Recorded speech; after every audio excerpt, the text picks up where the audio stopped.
She had been cleaning floors her whole life, not because she had to, but because she chose to. She scrubbed, she sacrificed, she bled quietly in the dark so her son could shine in the light. And when she finally walked into that building, mop in hand, headscarf low, back bent, nobody knew her name. But one woman decided that was enough reason to destroy her. She cursed her. She humiliated her in front of a room full of people. And then she kicked her and shoved her like she was nothing, like she was nobody. What she didn't know, what nobody in that building knew, was that the woman on her knees scrubbing that floor was the mother of the most powerful man in the city. And she had been watching every single move, writing it all down. They say God has a sense of humor. But what happened next wasn't funny. It was devastating. It was beautiful. And it will shake you to your core. Stay with me because this story is about to change the way you see people forever. Before we go any further, if you're new here, hit that subscribe button right now. Drop a comment and tell me, where in the world are you watching this from? I want to know. Now let's get into it. The North Side neighborhood of Atlanta doesn't sleep easily. It hums, buses grinding, corner stores buzzing, kids cutting through alleys after school. It's the kind of place that builds people with iron in their spines, whether they want it or not. Deshaun Technologies, or DT Tower as locals called it, rose out of that same neighborhood like a monument to what was possible. 32 floors of glass and ambition, built by a black man who started with nothing but a second-hand laptop and a mother who believed in him before the world did. That man was Darius Webb, 38 years old, CEO, self-made, the kind of man whose name moved quietly through rooms before he entered them. And the woman who raised him? Her name was Claudette Webb, 61 years old. Gray locks she kept pinned under a scarf, hands that had washed other people's dishes, pressed other people's clothes, and braided other people's daughters' hair, all to keep one boy fed, clothed, and in school. She never asked for recognition, never stood at any podium, never wore anything that cost more than $40. But Claudette Webb saw people, really saw them, the way they treated strangers, the way they spoke when they thought nobody important was listening, the way their eyes moved when a cleaning woman walked into a room. She had been hearing things about Brianna Holloway, the woman her son planned to marry, for months now. Whispers from Darius's assistant, a phone call from his old college friend, a rumor passed between two church mothers after service one Sunday. That girl got a mean streak, Claudette, the kind that hides behind pretty. Claudette had brushed it off at first. Every woman gets talked about. Every strong woman gets called difficult. She knew that better than anyone. But then her son called her one evening, voice glowing with love, saying, "Mama, she's everything. She's the one." And something in Claudette's chest went cold, because Darius had always been a man who led with his heart, generous, trusting, loyal to a fault. He saw the best in people, even when the worst was staring him dead in the face. Claudette made a decision that night. She wasn't going to take anyone's word for it.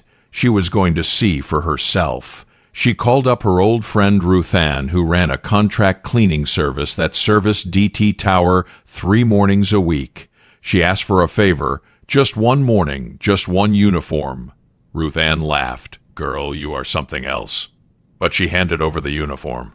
Monday morning, 7:43 a.m., Claudette Webb walked through the service entrance of DT Tower in a gray uniform, mop bucket rolling beside her.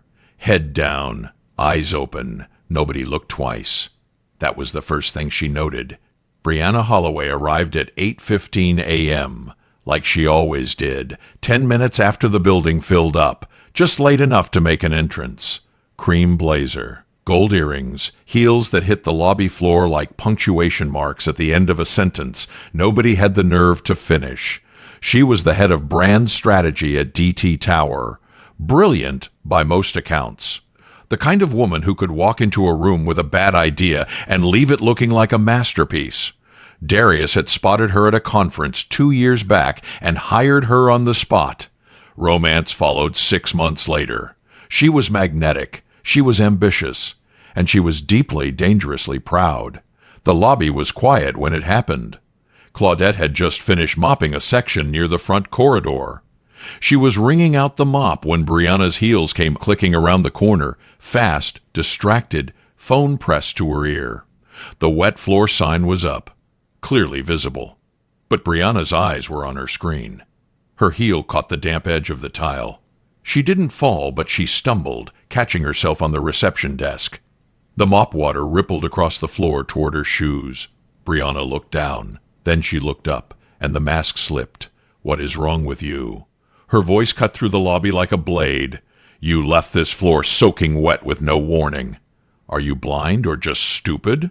Claudette straightened slowly. "Ma'am, the sign is right there." "Don't!" Brianna stepped forward, voice dropping into something colder, more deliberate.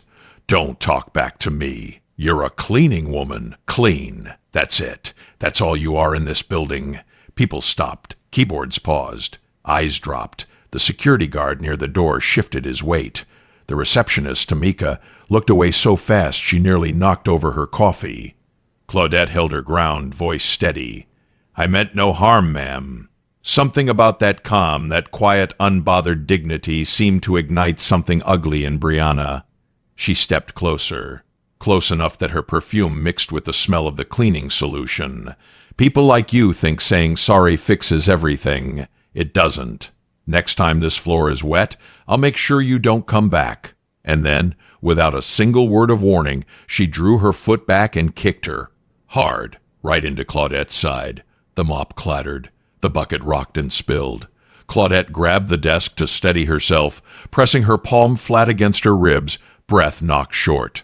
She didn't cry out. She didn't collapse. She just held on, the way a woman holds on when she has survived far worse and refuses to give anyone the satisfaction of watching her fall. Then came the shove, Brianna's hand flat against her shoulder, pushing her back another step like she was moving furniture. The lobby didn't just go quiet. It went hollow. Every head turned, every breath held. A junior staffer near the elevator pressed her back against the wall. Tamika at the reception desk had both hands flat on her desk, frozen, like she was trying to hold the ground steady beneath her. Brianna smoothed her blazer, turned on her heel, and walked to the elevator without a backward glance. The doors opened. She stepped in. They closed. And Claudette stood there, hand pressed to her ribs, back straight, eyes forward. No tears, no shaking. Just a long, deep breath, the kind a woman takes when she has been through worse and survived all of it. She picked up the mop. She straightened the bucket. She finished her section. And she pulled out a small notepad from her apron pocket and wrote 3 words. She put her hands on me. Then she wrote 4 more. "And kick me too. Don't go anywhere. What happens next, I promise you, nobody in that building saw coming." Like this video right now and keep watching. Make sure you are subscribed to the channel and drop your location, telling us where you are watching from. We love to know our viewers around the world. That evening, Claudette sat at her kitchen table in her house on Ashby Street, the same house where she'd raised Darius on rice, prayer, and sheer will. The same table where she'd helped him with homework by the light of a single lamp when the electricity bill wasn't paid. She opened her notebook. She wrote everything down. Every word, every gesture, the lobby incident, the kick, the shove, the crowd that watched and said nothing. Then she flipped back a few pages and read what she'd already written from her conversations with Ruth Ann, with Darius's old assistant, with Sister Beverly from church. Speaks to staff like they're furniture. Cursed out a delivery driver in the parking lot. Made an intern cry in the break room, then laughed about it. Told someone, "I don't hire women who look tired." Pattern. There it was. Not a bad day. Not stress. A pattern. Claudette's jaw tightened. She thought about her son. She thought about how hard he worked. How he called her every Sunday without fail. How he still cut her grass himself, even though he had people for that, because he said it kept him grounded. Darius Webb was not a perfect man, but he was a good one. And he deserved a partner who matched that goodness. She closed the notebook and made a decision. One more test, one more visit, but this time with more people watching. Meanwhile, across town at a rooftop restaurant in Midtown, Brianna Holloway sat across from her closest friend, Portia Daniels, laughing loud enough to turn heads. You should have seen her face, Portia. She looked like a scolded child. Portia, sleek, sharp, careful, didn't laugh. She pressed her lips together. Brie, who was she? Who cares? A cleaning woman. One of those contract workers. In Darius's building. It's my building, too. Almost. Brianna took a long sip of her drink.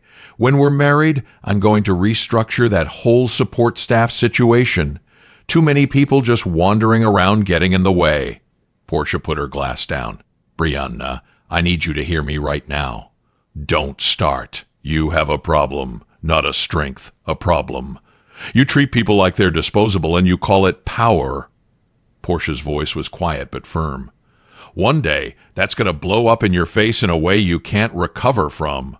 Brianna smiled slowly. Darius loves me. That's my recovery plan. Portia looked at her old friend and felt something shift inside her. Something like grief. She didn't push further, but she didn't forget what she'd heard either. 3 days later, DT Tower was prepped for its biggest moment of the quarter, a presentation to a group of regional investors that Darius had been working toward for 8 months. The kind of meeting that could expand the company from Atlanta to 6 new cities. The lobby had been transformed, every corner polished, staff briefed, energy tight and professional. Brianna was in her element, commanding, precise, terrifyingly efficient. She moved through the lobby, barking instructions with her tablet in hand, adjusting displays, repositioning banners, making grown adults scramble. And through the service entrance, quiet as a shadow, Claudette entered again, this time wearing a catering apron. Ruth Ann had a cousin who ran the food service for the event. Another favor, another uniform. She carried trays. She refilled the water glasses. She kept her head low, and she watched. She watched Brianna snap at the A/V technician for adjusting a cable without permission. She watched her mock a junior staff member for mispronouncing a word during rehearsal, loud enough for 3 people to hear. She watched her roll her eyes at the security manager when he asked a clarifying question. And then their paths crossed again. Claudette was carrying a tray of cups near the display table when a slight jostle sent one cup sliding. It hit the floor with a crack. Not a disaster, just a cup. Brianna's head snapped around like she'd heard a gunshot. Oh, you have got to be kidding me. Her voice cut through the room. You again? How many times do you people have to ruin something before somebody does their job? Claudette bent to pick up the cup. I'm sorry, ma'am. It was just a cup. It's never just anything when investors are walking through that door in 20 minutes. Brianna stepped over the cup without picking it up. These are the people Darius needs to impress. Not people like you. You're here to be invisible. Can you manage that? Can you just be invisible? A few staff members looked at the floor. One intern pressed himself against the wall. And from the elevator bank, quiet, unnoticed, a set of doors opened. Darius Webb stepped out. He was supposed to be upstairs. His assistant had told Brianna he'd be in prep meetings until noon, but he'd come down early. A feeling, just a feeling. He stood still. He took in the scene. Brianna, 2 feet from a woman in a catering apron, voice raised, finger pointing. The woman on the floor is picking up a cup. The staff members stared at their shoes. Brianna, his voice was low, but it filled the room. She spun. Her face recalibrated instantly, from venom to warmth in 1/2 second. Baby, you're down early. What is happening here? Nothing. The caterer dropped something. I was just .t. You were yelling at her. I was addressing a situation. You were yelling at her. He said it again, not louder, slower. The catering woman rose to her feet, and for the first time since he'd walked in, Darius looked at her directly. His breath caught. Something in the line of her shoulders, the way her hands held the tray, the particular set of her jaw. Ma'am, he said carefully, are you all right? I'm fine, baby, the woman said softly. The word landed like a thunderclap, baby. Brianna's face went white. Darius took 3 steps forward. His voice dropped to a whisper. Mama? The woman slowly raised her head. Did you see that coming? Drop a comment right now. I want to know your reaction. And if you haven't subscribed yet, what are you waiting for? Hit that button. This is about to get even deeper. The lobby didn't explode. It imploded. Every sound, every breath, every rustle collapsed inward into absolute silence. Brianna's tablet slipped from her fingers and clattered against the floor. Nobody moved to pick it up. Darius. Her voice came out broken wrong. I didn't. She never told me. I didn't know. That's the point. It was Claudette who spoke, not Darius. Her voice was calm as still water. You didn't know. You saw an apron and decided that was all you needed to know about me. Darius stood between the two women, and for a long moment he couldn't speak. He'd seen his mother work. He'd seen her in uniforms, in service, in positions that should have broken her dignity but never did. He knew what it cost her, every single cent of it. And this woman, the woman wearing his ring, had spoken to her like she was nothing, had kicked her, had put her hands on her like she was an obstacle in a hallway. How long? He asked his mother. His jaw was tight. How long have you been coming here? Long enough, Claudette said quietly. Brianna stepped forward, reaching for Darius's arm. Please! You have to understand I'm under enormous pressure with this presentation. I would never deliberately. He stepped back. She froze. That step back, that 1 inch of distance, told the whole story. Darius, the investors arrive in 15 minutes, Brianna tried. We can talk about this after. We have to be professional right now. You kicked my mother, he said.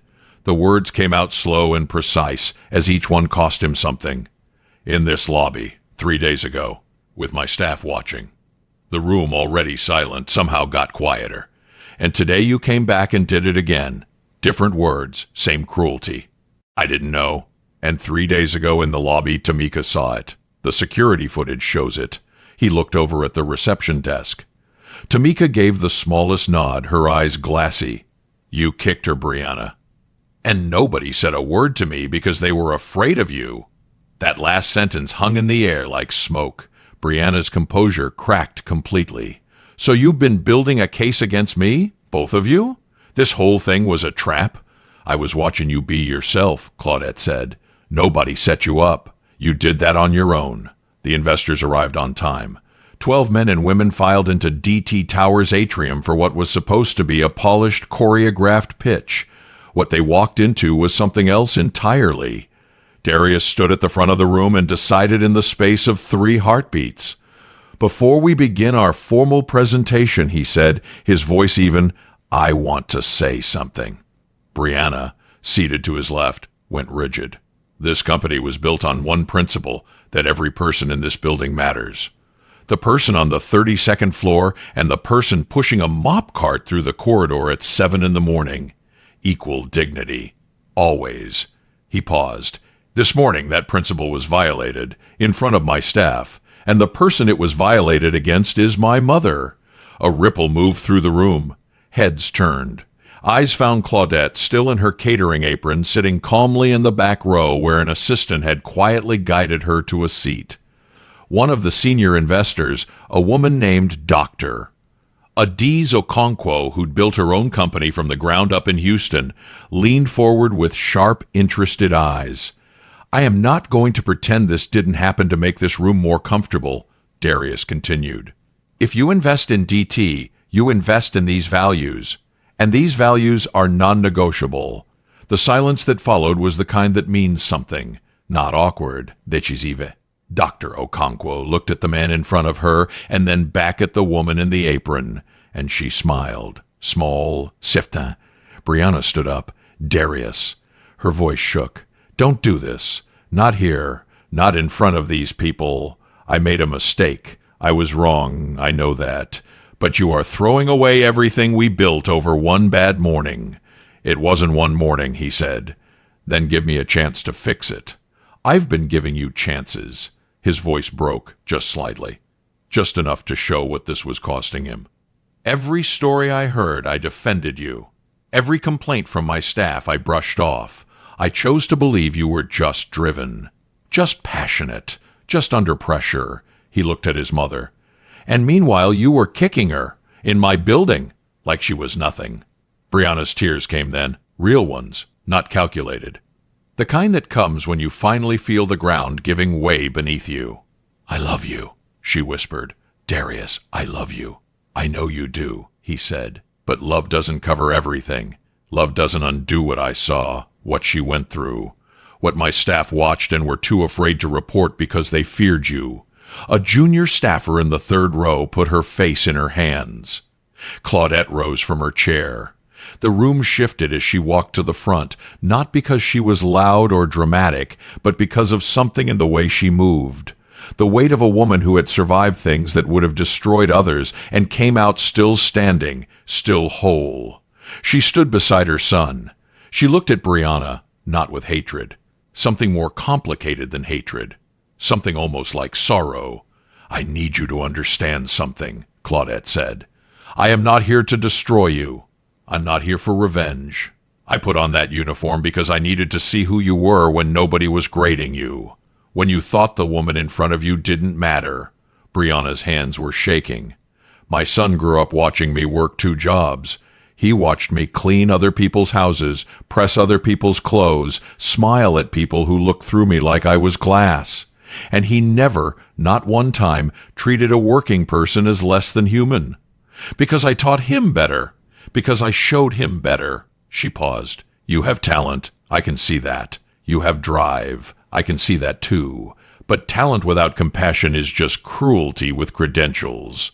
Doctor." Okonkwo, in the front row, pressed her fingertips together and nodded slowly. "I don't know your story," Claudette continued.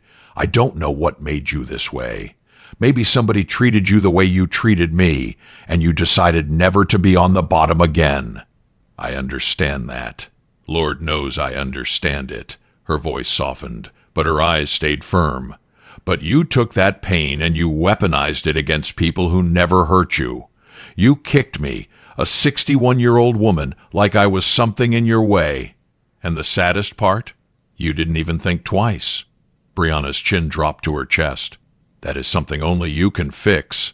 Not Darius, not me, only you." Brianna had stopped trying to compose herself. She was weeping openly now, the kind of crying that comes from somewhere deep and old, from a place you've kept locked for years. "I'm sorry," she managed. "Mrs. Webb, I am so sorry."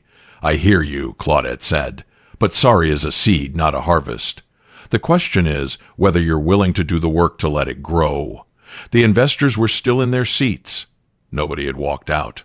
Nobody had checked their phone. Because what was happening in that room was more real than any pitch deck or projected revenue chart. Darius looked at Brianna for a long moment. He looked at the ring on her finger.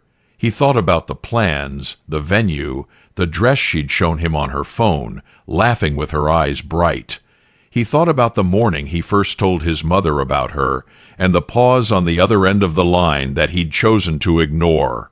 He thought about his staff, about Tamika at the reception desk, about the A/V technician, about the intern who pressed himself against the wall, about all the people who had watched and said nothing because Brianna's wrath was too sharp and his love for her too visible. He walked to her slowly. He took her hands, and he spoke quietly, quietly enough that only she could hear. "I can't do this right now. Not today. Not like this. But I need space, Brianna. Real space. And you need to figure out who you actually want to be. Not for me. For yourself." She looked up at him, searching. "Is this over?" He didn't answer immediately. That silence was its own answer, not final, but not safe either. "Go home," he said gently. "We'll talk." She nodded slowly. She walked past the rows of staff and investors, head high even through the tears, her heels still clicking, but slower now. Different. Like something had been loosened inside her that couldn't be retightened. At the door, she stopped. She turned back one last time and looked at Claudette. And Claudette looked back at her, without anger, without triumph. Just a steady, clear gaze that said, "Now you know." Brianna walked out. The investor meeting proceeded. 37 minutes of presentation, questions, analysis. Dr. Okonkwo spoke last. "Mr. Webb, I came here today to assess numbers and market projections. I've done that." She paused. But what I watched this morning told me more about this company than any spreadsheet. The values you just demonstrated in real time, under real pressure, that's the kind of leadership we invest in." She extended her hand. Darius shook it, and for the first time that morning he exhaled. Later that afternoon, Claudette sat with her son in his office. The city stretched out behind the glass. Neither of them spoke for a while, just sat with the weight and the quiet. "Why didn't you just tell me, Mama?" he finally asked. "Because you would have defended her," she said simply. "You love hard, Darius. That's your greatest gift and your deepest vulnerability. I needed you to see it with your own eyes." He nodded slowly. "I feel like a fool." "Don't!" Her voice was firm. "Loving someone isn't foolish. Staying blind to who they are, that's the part you correct. And you corrected it today." He looked at his mother, at her gray locks, her worn hands, the apron still folded across her lap. "You know you didn't have to put yourself through that," he said. "She kicked you, Mama. She actually kicked you." Claudette was quiet for a moment. "I know," she said softly, "and it hurt. But you know what hurt more? The thought of you spending your whole life with a woman who would kick someone's mother and sleep fine that night." Darius closed his eyes. She reached over and patted his hand, the same hand she used to hold when crossing the street when he was 5 years old, on their way to the market. "You are my purpose," she said. "Everything I've ever done has been to protect you. That hasn't changed. It won't change. Not ever." He held her hand and didn't let go. The engagement was called off quietly. No public drama. No social media war. Just two people acknowledging what the morning in the lobby had made impossible to unsee. Brianna Holloway left DT Tower. She took a position at a smaller firm across town. Portia said she seemed different, quieter, more careful with her words. Whether that was growth or grief, nobody could say for certain. Maybe it was both. Some redemption is loud. Some of it is private, the kind that happens at 2 a.m., when you're alone with no audience and you finally stop making excuses for yourself. There were rumors she volunteered on weekends at a community center in the West End. Nobody made a big deal of it. That felt right. Darius Webb threw himself back into his work. He launched an internal culture initiative at DT Tower, a program that bore no one's name and had no grand announcement. Just a new policy. Every employee, from the CEO to the contract cleaning crew, would be addressed by name. Every complaint would be investigated. Every act of dignity would be expected and protected. He called it the apron standard. The staff knew what it meant. And Claudette Webb? She went back to her house on Ashby Street. Back to her garden, her church, her neighborhood. Back to the life she had built with her own 2 hands long before her son's name was on any building.